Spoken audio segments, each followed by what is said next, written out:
É com grande emoção e senso de responsabilidade que a produtora Olhar Carioca, Laboratório de Ideias, Neodistribuidora, Melhor do Mundo Estúdios e os intérpretes Carlos Vereza e Larissa Vereza apresentam ao público o audiolivro O Livro dos Espíritos, com todas as perguntas formuladas por Hippolyte Léon Denisard Rivail, Allan Kardec, e as respostas dadas por espíritos de alta hierarquia espiritual, como, por exemplo, São João Evangelista, Santo Agostinho, São Vicente de Paula, São Luís, o Espírito de Verdade, Sócrates, Fenelon, Lamennais, Franklin, Swedenborg, entre outros. Optamos por não acrescentarmos os comentários de Kardec, por acreditarmos que as perguntas e respostas, por elas mesmas, reproduzem com fidelidade a doutrina da terceira revelação. Paz em Cristo. Instruções dos Espíritos dadas a Allan Kardec quando da elaboração do Livro dos Espíritos. Ocupa-te cheio de zelo e perseverança do trabalho que empreendeste com o nosso concurso, pois esse trabalho é nosso. Nele pusemos as bases de um novo edifício que se eleva e que um dia há de reunir todos os homens no mesmo sentimento de amor e caridade. Mas antes de o divulgares, revelo-emos juntos, a fim de lhe verificarmos todas as minúcias. Estaremos contigo sempre que o pedires, para te ajudarmos nos teus trabalhos, porquanto esta é apenas uma parte da missão que te está confiada e que já um de nós te revelou. Entre os ensinos que te são dados, alguns há que deves guardar para ti somente, até nova ordem. Quando chegar o momento de os publicares, nós te diremos. Enquanto esperas, medita sobre eles, a fim de estares pronto quando te dissermos. Não te deixes desanimar pela crítica. Encontrarás contraditores encarniçados, sobretudo entre os que têm interesse nos abusos. Encontrá-lo-ás mesmo entre os espíritos. Por isso, os que ainda não estão completamente desmaterializados procuram frequentemente semear a dúvida por malícia ou ignorância. Prossegue sempre. Crê em Deus e caminha com confiança. Aqui estaremos para te amparar, e vem próximo o tempo em que a verdade brilhará de todos os lados. A vaidade de certos homens que julgam saber tudo e tudo querem explicar a seu modo, dará nascimento a opiniões dissidentes. Mas todos os que tiverem em vista o grande princípio de Jesus se confundirão num só sentimento, o do amor do bem, e se unirão por um laço fraterno que prenderá o mundo inteiro. Estes deixarão de lado as miseráveis questões de palavras para só se ocuparem com o que é essencial. E a doutrina será sempre a mesma quanto ao fundo para todos os que receberem comunicações de espíritos superiores. Com a perseverança é que chegarás a colher os frutos de teus trabalhos. O prazer que experimentarás, vendo a doutrina propagar-se e bem compreendida, será uma recompensa cujo valor integral conhecerás. Talvez mais no futuro do que no presente. Não te inquietes, pois, com os espinhos e as pedras que os incrédulos ou os maus acumularão no teu caminho. Conserva a confiança. Com ela chegarás ao fim e merecerás sempre ser ajudado. Lembra-te de que os bons espíritos só dispensam assistência aos que servem a Deus com humildade e desinteresse, e que repudiam a todo aquele que busca na senda do céu um degrau para conquistar as coisas da terra. que se afastam do orgulhoso e do ambicioso. O orgulho e a ambição serão sempre uma barreira erguida entre o homem e Deus. São João Evangelista, Santo Agostinho, São Vicente de Paula, São Luís, o Espírito de Verdade, Sócrates, Platão, Fenelon, Franklin, Swedenborg e tantos outros espíritos de altíssima hierarquia espiritual. Paz em Cristo.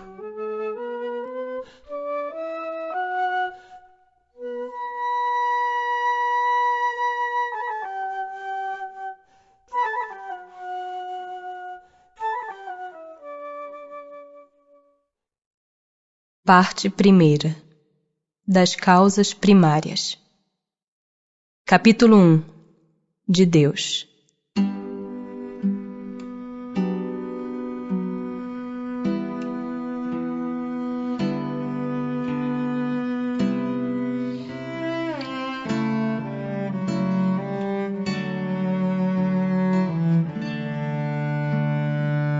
Deus e o infinito.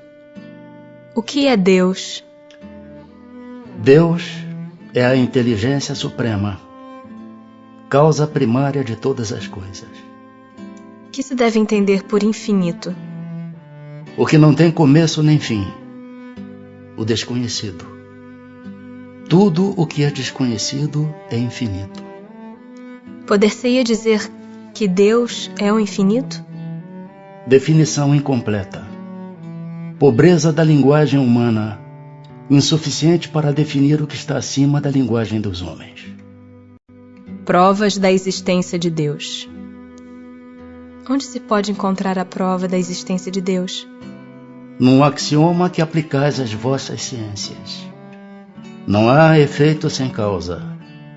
Procurai a causa de tudo o que não é obra do homem, e a vossa razão responderá. Que dedução se pode tirar do sentimento instintivo que todos os homens trazem em si da existência de Deus? A de que Deus existe. Pois de onde lhes viria esse sentimento, se não tivesse uma base? É ainda uma consequência do princípio. Não há efeito sem causa. O sentimento íntimo que temos da existência de Deus não poderia ser fruto da educação, resultado de ideias adquiridas? Se assim fosse, por que existiria nos vossos selvagens esse sentimento? Poder-se-ia achar nas propriedades íntimas da matéria a causa primária da formação das coisas? Mas então qual seria a causa dessas propriedades? É indispensável sempre uma causa primária. Que se deve pensar da opinião dos que atribuem a formação primária a uma combinação fortuita da matéria, ou por outra, ao acaso? Outro absurdo. Que homem de bom senso pode considerar o acaso um ser inteligente? E demais, que é o acaso? Nada.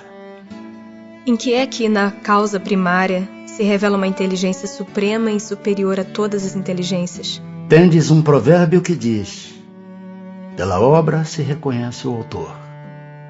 Pois bem, vede a obra e procurai o autor.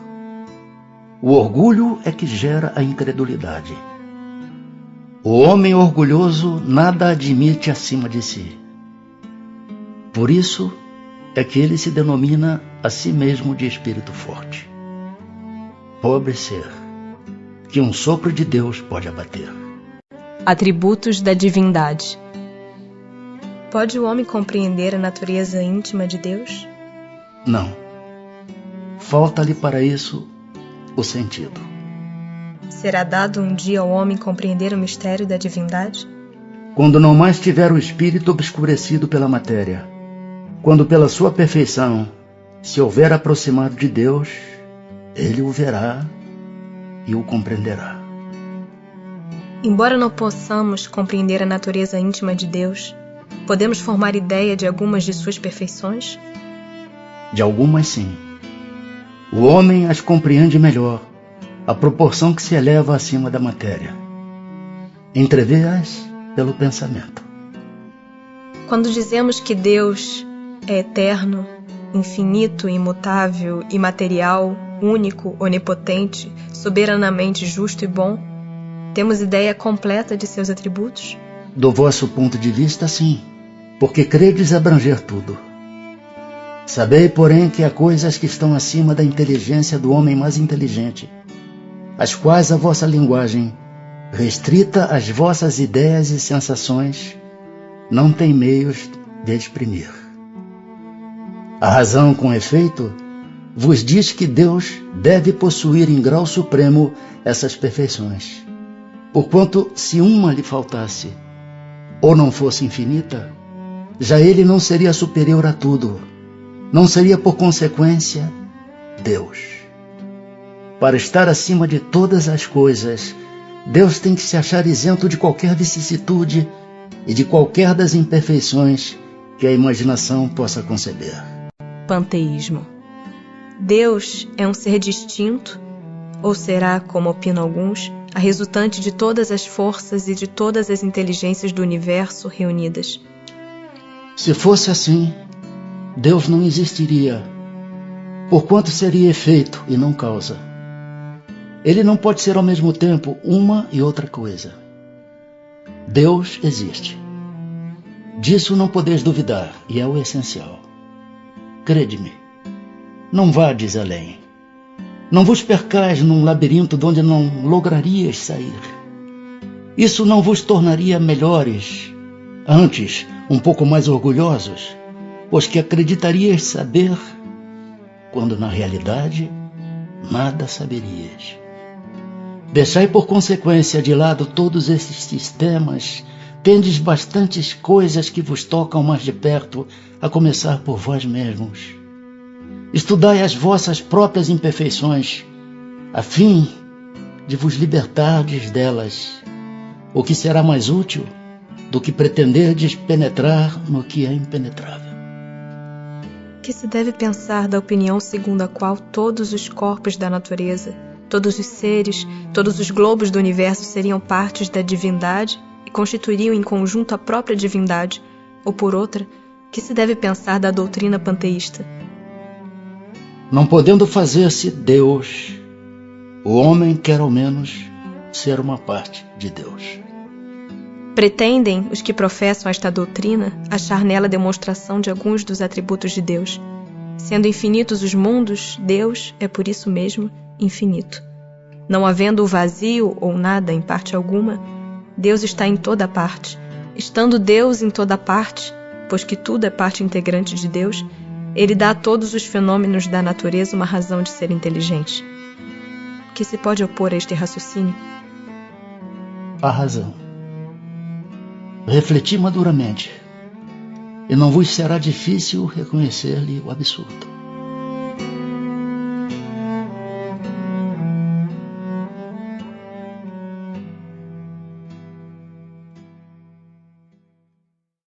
Capítulo 2.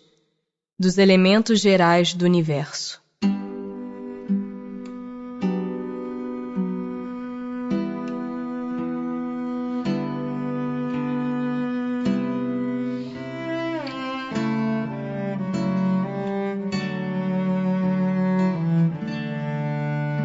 Conhecimento do princípio das coisas. É dado ao homem conhecer o princípio das coisas? Não. Deus não permite que ao homem tudo seja revelado neste mundo.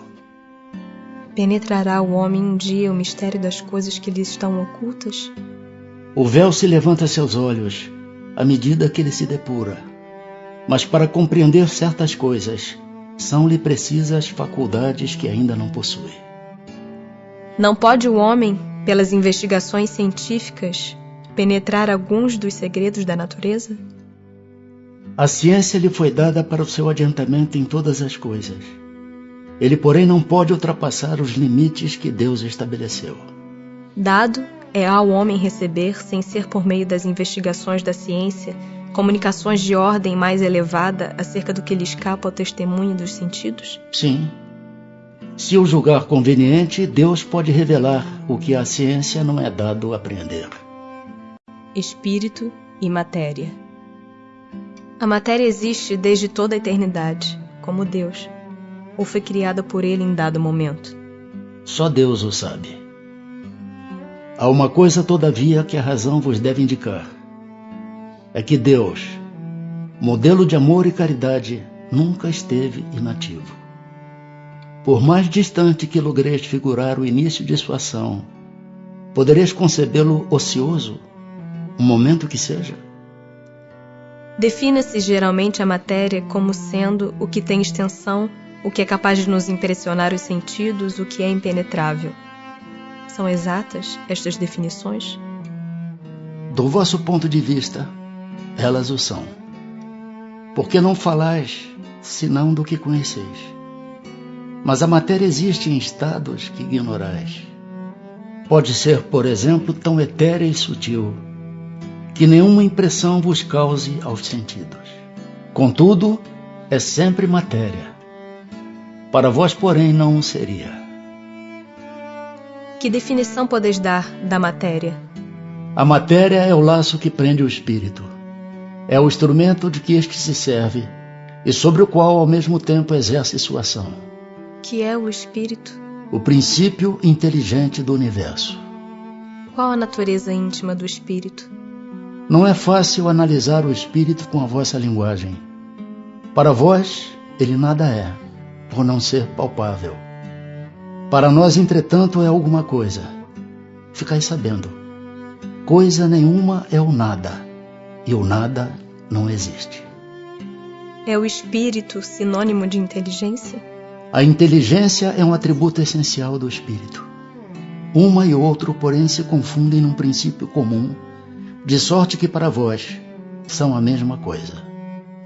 O espírito independe da matéria ou é apenas uma propriedade desta, como as cores o são da luz e o som o é do ar? São distintos uma do outro, mas a união do espírito e da matéria é necessária para intelectualizar a matéria. Essa união é igualmente necessária para a manifestação do espírito? Entendemos aqui por espírito o princípio da inteligência, abstração feita das individualidades que por esse nome se designam. É necessária a vós outros, porque não tendes organização apta a perceber o espírito sem a matéria. A isto não são apropriados os vossos sentidos. Poder-se-á conceber o espírito sem a matéria e a matéria sem o espírito? Pode-se. É fora de dúvida pelo pensamento. Há então dois elementos gerais do universo, a matéria e o espírito? Sim, e acima de tudo Deus, o Criador, o Pai de todas as coisas. Deus, espírito e matéria, constitui o princípio de tudo o que existe, a Trindade universal. Mas ao elemento material se tem que juntar o fluido universal, que desempenha o papel de intermediário entre o espírito e a matéria propriamente dita, por demais grosseira para que o espírito possa exercer ação sobre ela. Embora de certo ponto de vista seja lícito classificá-lo com elemento material, ele se distingue deste por propriedades especiais. Se o fluido universal fosse positivamente matéria, razão não haveria para que também o espírito não o fosse. Está colocado entre o espírito e a matéria. É fluido, como a matéria é matéria, e susceptível pelas suas inumeráveis combinações com esta e sob a ação do espírito, de produzir a infinita variedade das coisas, de que apenas conheceis uma parte mínima. Esse fluido universal, ou primitivo ou elementar, sendo o agente de que o espírito se utiliza, é o princípio sem o qual a matéria estaria em perpétuo estado de divisão e nunca adquiriria as qualidades que a gravidade lhe dá. Esse fluido será o que designamos pelo nome de eletricidade? Dissemos que ele é susceptível de inúmeras combinações.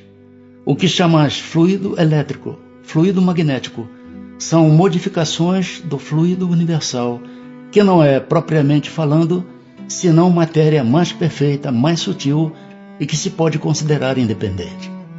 Pois que o espírito é, em si, alguma coisa, Não seria mais exato e menos sujeito à confusão dar aos dois elementos gerais as designações de matéria inerte e matéria inteligente? As palavras pouco nos importam. Compete-vos a vós formular a vossa linguagem de maneira a vos entenderdes. As vossas controvérsias provêm quase sempre de não vos entenderdes acerca dos termos que empregais, por ser incompleta a vossa linguagem para exprimir o que não vos fere os sentidos. Propriedades da matéria.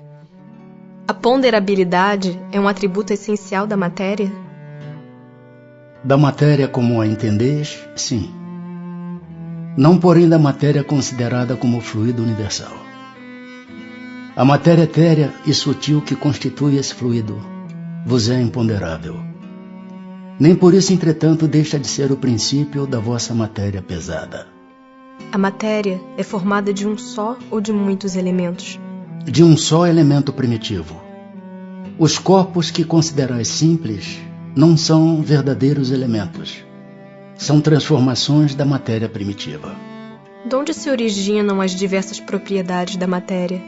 São modificações que as moléculas elementares sofrem por efeito da sua união em certas circunstâncias. De acordo com o que dizeis, os sabores, os odores, as cores, o som, as qualidades venenosas ou salutares dos corpos não passam de modificações de uma única substância primitiva? Sem dúvida. E que só existem devido à disposição dos órgãos destinados a percebê-las. A mesma matéria elementar é suscetível de experimentar todas as modificações e de adquirir todas as propriedades? Sim. E é isso o que se deve entender quando dizemos que tudo está em tudo. Não parece que esta teoria dá razão aos que não admitem na matéria senão duas propriedades essenciais, a força e o movimento, entendendo que todas as demais propriedades não passam de efeitos secundários que variam conforme a intensidade da força e a direção do movimento? É acertada essa opinião. Falta somente acrescentar: e conforme a disposição das moléculas, como o mostra, por exemplo, um corpo opaco que pode tornar-se transparente e vice-versa. As moléculas têm forma determinada? Certamente.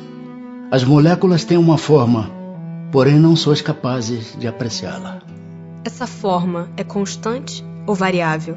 Constante a das moléculas elementares primitivas, variável a das moléculas secundárias, que mais não são do que aglomerações das primeiras. Porque o que chamais molécula, longe ainda está da molécula elementar. Espaço universal. O espaço universal é infinito ou limitado? Infinito. Supõe-no limitado. Que haverá para lá de seus limites? Isto te confunde a razão, bem eu sei. No entanto, a razão te diz que não pode ser de outro modo. O mesmo se dá com o infinito em todas as coisas. Não é na pequenina esfera em que vos achais que podereis compreendê-lo. O vácuo absoluto existe em alguma parte no espaço universal? Não há o vácuo. O que te parece vazio está ocupado por matéria que te escapa aos sentidos e aos instrumentos. Capítulo 3. Da criação.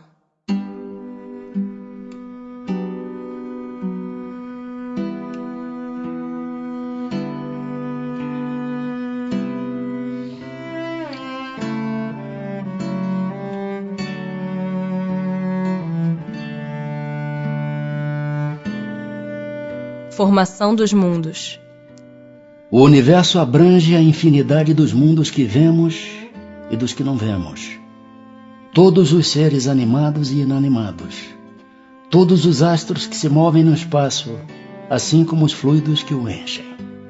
O universo foi criado ou existe de toda a eternidade como Deus?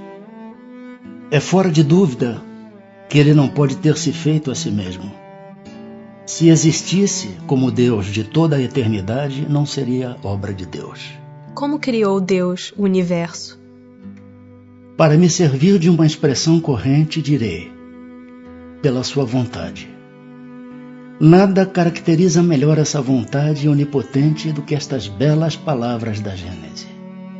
Deus disse: faça-se a luz, e a luz foi feita. Poderemos conhecer o modo de formação dos mundos? Tudo a que esse respeito se pode dizer e podeis compreender é que os mundos se formam pela condensação da matéria disseminada no espaço. Serão os cometas, como agora se pensa, um começo de condensação da matéria, mundos em via de formação? Isso está certo. Absurdo, porém, é acreditar-se na influência deles. Refiro-me à influência que vulgarmente lhes atribuem, porquanto todos os corpos celestes influem, de algum modo, em certos fenômenos físicos. Pode um mundo completamente formado desaparecer e disseminar-se de novo no espaço, a matéria que o compõe? Sim. Deus renova os mundos como renova os seres vivos. Poder-se-á conhecer o tempo que dura a formação dos mundos? Da Terra, por exemplo. Nada te posso dizer a respeito, porque só o Criador o sabe. E bem louco será quem pretenda sabê-lo ou conhecer que número de séculos dura essa formação. Formação dos seres vivos. Quando começou a Terra a ser povoada? No começo, tudo era caos. Os elementos estavam em confusão. Pouco a pouco, cada coisa tomou o seu lugar. Apareceram então os seres vivos apropriados ao estado do globo. De onde vieram para a Terra os seres vivos? A Terra lhes continha os germens que aguardavam um momento favorável para se desenvolverem. Os princípios orgânicos se congregaram, desde que cessou a atuação da força que os mantinha afastados, e formaram os germens de todos os seres vivos. Estes germens permaneceram em estado latente de inércia, como a crisálida e as sementes das plantas, até o momento propício ao surto de cada espécie. Os seres de cada uma destas se reuniram então e se multiplicaram. Onde estavam os elementos orgânicos antes da formação da Terra? Achavam-se, por assim dizer, em estado de fluido no espaço no meio dos espíritos, ou em outros planetas, à espera da criação da Terra para começarem a existência nova em um novo globo. Ainda há seres que nasçam espontaneamente? Sim, mas o germe primitivo já existia em estado latente. Sois todos os dias testemunhas desse fenômeno. Os tecidos do corpo humano e dos animais não encerram os germes de uma multidão de vermes que só esperam para desabrochar a fermentação pútrida que lhes é necessária à existência? É um mundo minúsculo que dormita e se cria. A espécie humana se encontrava entre os elementos orgânicos contidos no globo terrestre? Sim, e veio a seu tempo. Foi o que deu lugar a que se dissesse que o homem se formou do limo da terra. Poderemos conhecer a época do aparecimento do homem e dos outros seres vivos na Terra? Não. Todos os vossos cálculos são quiméricos. Se o germe da espécie humana se encontrava entre os elementos orgânicos do globo, por que não se formam espontaneamente homens, como na origem dos tempos? O princípio das coisas está nos segredos de Deus. Entretanto, pode dizer-se que os homens, uma vez espalhados pela terra, absorveram em si mesmos os elementos necessários à sua própria formação, para os transmitir segundo as leis da reprodução. O mesmo se deu com as diferentes espécies de seres vivos. Povoamento da Terra. Adão. A espécie humana começou por um único homem? Não. Aquele a quem chamais Adão não foi o primeiro, nem o único a povoar a terra. Poderemos saber em que época viveu Adão? Mais ou menos na que lhe assinais. Cerca de 4.000 anos antes do Cristo. Diversidade das raças humanas. De onde provêm as diferenças físicas e morais que distinguem as raças humanas na Terra? Do clima, da vida e dos costumes. Dá-se aí o que se dá com dois filhos de uma mesma mãe, que, educados longe um do outro e de modos diferentes, em nada se assemelharão quanto ao moral. O homem surgiu em muitos pontos do globo? Sim, e em épocas várias, o que também constitui uma das causas da diversidade das raças. Depois, dispersando-se os homens por climas diversos e aliando-se os de uma aos de outras raças, novos tipos se formaram. Estas diferenças constituem espécies distintas? Certamente que não. Todas são de uma mesma família. Porventura, as múltiplas variedades de um mesmo fruto são motivo para que elas deixem de formar uma só espécie? Pelo fato de não proceder de um só indivíduo a espécie humana, devem os homens deixar de considerar-se irmãos? Todos os homens são irmãos em Deus, porque são animados pelo Espírito e tendem para o mesmo fim. Estais sempre inclinados a tomar as palavras na sua significação literal. Pluralidade dos mundos. São habitados todos os globos que se movem no espaço? Sim. E o homem terreno está longe de ser, como supõe, o primeiro em inteligência, em bondade e em perfeição. Entretanto, há homens que se têm por espíritos muito fortes e que imaginam pertencer a este pequeno globo o privilégio de conter seres racionais. Orgulho e vaidade. Julgam que só para eles criou Deus o universo. É a mesma constituição física dos diferentes globos? Não. De modo algum se assemelham. Não sendo uma só para todos a constituição física dos mundos, seguir-se-á têm organizações diferentes os seres que os habitam? Sem dúvida. Do mesmo modo que no vosso mundo, os peixes são feitos para viver na água e os pássaros no ar. Os mundos mais afastados do Sol estarão privados de luz e calor por motivo desse astro se lhes mostrar apenas com a aparência de uma estrela? Pensais então que não há outras fontes de luz e calor além do Sol? E em nenhuma conta tendes a eletricidade que em certos mundos desempenha um papel que desconheceis e bem mais importante do que o lhe cabe desempenhar na Terra? Demais, não dissemos que todos os seres são feitos de igual matéria que vós outros e com órgãos de conformação idêntica dos vossos?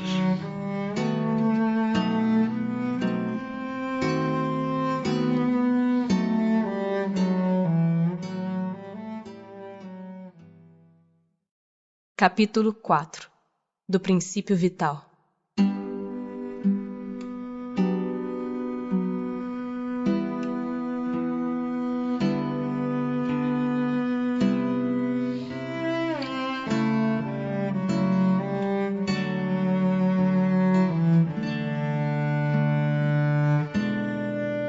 Seres orgânicos e inorgânicos. Os seres orgânicos são os que têm em si uma fonte de atividade íntima que lhes dá a vida. Nascem, crescem, reproduzem-se por si mesmos e morrem. São providos de órgãos especiais para a execução dos diferentes atos da vida. Órgãos esses apropriados às necessidades que a conservação própria lhes impõe. Nessa classe estão compreendidos os homens, os animais e as plantas. Seres inorgânicos são todos os que carecem de vitalidade, de movimentos próprios, e que se formam apenas pela agregação da matéria. Tais são os minerais, a água, o ar, etc. É a mesma força que une os elementos da matéria nos corpos orgânicos e nos inorgânicos? Sim. A lei de atração é a mesma para todos. A diferença entre a matéria dos corpos orgânicos e a dos inorgânicos? A matéria é sempre a mesma. Porém, nos corpos orgânicos está animalizada. Qual a causa da animalização da matéria? Sua união com o princípio vital. O princípio vital reside em algum agente particular? Ou é simplesmente uma propriedade da matéria organizada? Numa palavra, é efeito ou causa? Uma e outra coisa. A vida é um efeito devido à ação de um agente sobre a matéria. Esse agente sem a matéria não é a vida, do mesmo modo que a matéria não pode viver sem esse agente. Ele dá vida a todos os seres que o absorvem e assimilam. Vimos que o espírito e a matéria são dois elementos constitutivos do universo. O princípio vital será um terceiro? É, sem dúvida, um dos elementos necessários à constituição do universo, mas que também tem sua origem na matéria universal modificada. É para vós um elemento, como o oxigênio e o hidrogênio, que entretanto não são elementos primitivos, pois que tudo isso deriva de um só princípio. Parece resultar daí que a vitalidade não tem seu princípio num agente primitivo distinto, e sim numa propriedade especial da matéria universal, devido a certas modificações. Isto é consequência do que dissemos. O princípio vital reside em algum dos corpos que conhecemos? Ele tem por fonte o fluido universal. É o que chamais fluido magnético ou fluido elétrico animalizado. É o intermediário, o elo existente entre o espírito e a matéria. O princípio vital é um só para todos os seres orgânicos? Sim, modificado segundo as espécies. É ele que lhes dá movimento e atividade, e os distingue da matéria inerte, porquanto o movimento da matéria não é a vida. Esse movimento, ela o recebe, não o dá. A vitalidade é atributo permanente do agente vital ou se desenvolve tão só pelo funcionamento dos órgãos?